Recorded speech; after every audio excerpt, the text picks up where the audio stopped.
Hey, it's Diego with Aim Shoot Develop. Today I'm going to be talking about how to make a collage with the Impossible Project Instant Lab. These are getting tougher to find, but with Polaroid coming out with the new Polaroid Lab, I thought this tutorial would be the exact same thing, considering they're both the same company now. So yeah, just something I could share, and I'm going to get right into it.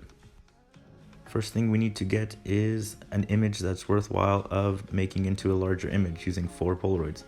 So you can see here is something that I'd done to work for a friend. This is my friend Jordan, and I'd done some little artwork there on the side using Photoshop, and I thought it was pretty cool. So I thought that'd be a perfect candidate to make it into a larger size.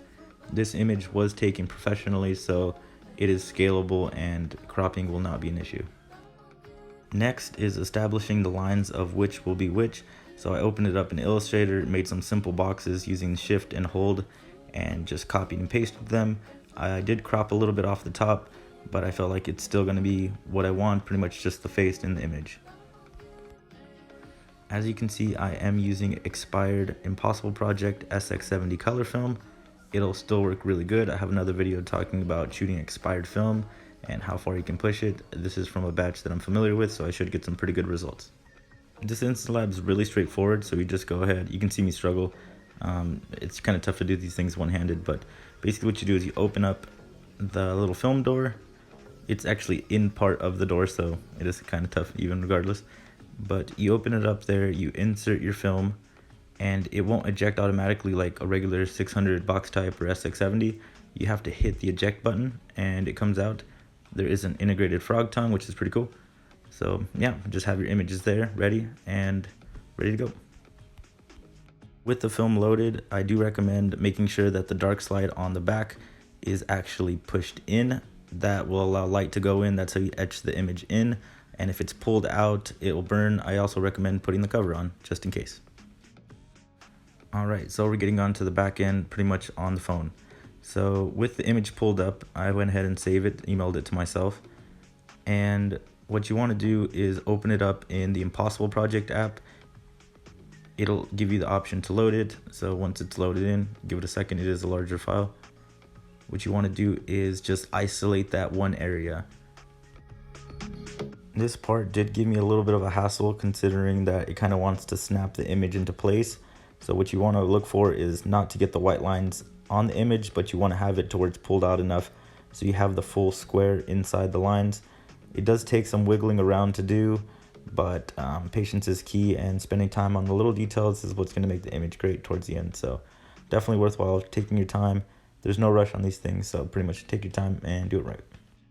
Once your image is prepped and ready, it'll pretty much tell you what to do. So you put your phone flat, it'll tell you with the sound and actually the flashlight to pull out the dark slide. It'll tell you when to push it back in, and that's pretty much it. You can see here just following the instructions.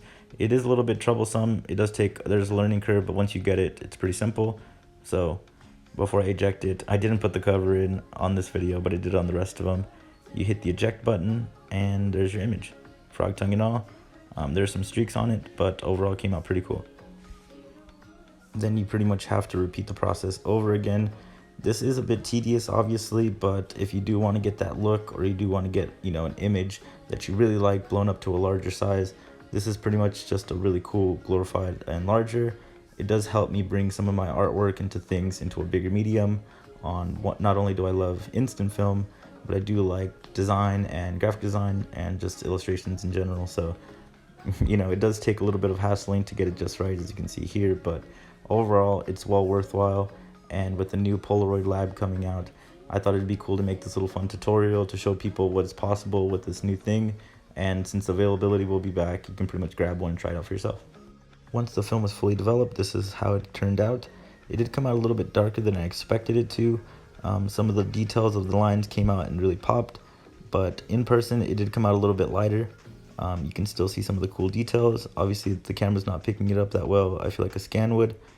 But as you can see, the white border on the images, because I had taken them normally, does take up a lot of real estate. What I'm going to do next time is flip the images in the camera roll as I take them to make it that way. If you were to do 2x3, it would pretty much be the same thing, but how I had it the first time pretty much is how I'm going to frame it once I'm done. Overall, I had a really good experience doing this.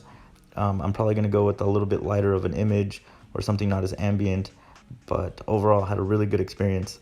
Definitely recommend checking it out, getting an Instant Lab or a Polaroid Lab when they come out. If you like this video, I'm always doing cool stuff and creative stuff just like this. You can check out my YouTube channel. If you've gotten this far, make sure to like and subscribe. I'm definitely trying to build up a community of people that share the same passion for instant film, 35mm film, design, and pretty much applications that are in that same realm. So definitely check it out. And if you don't already, check out my Instagram, Aim to Develop, is where I put a lot of the B-roll stuff, a lot of the stuff that doesn't make it to videos, sometimes my collection, or just things in general. You can chat, send me a message. That's pretty much it. Keep shooting film. Take care. Peace.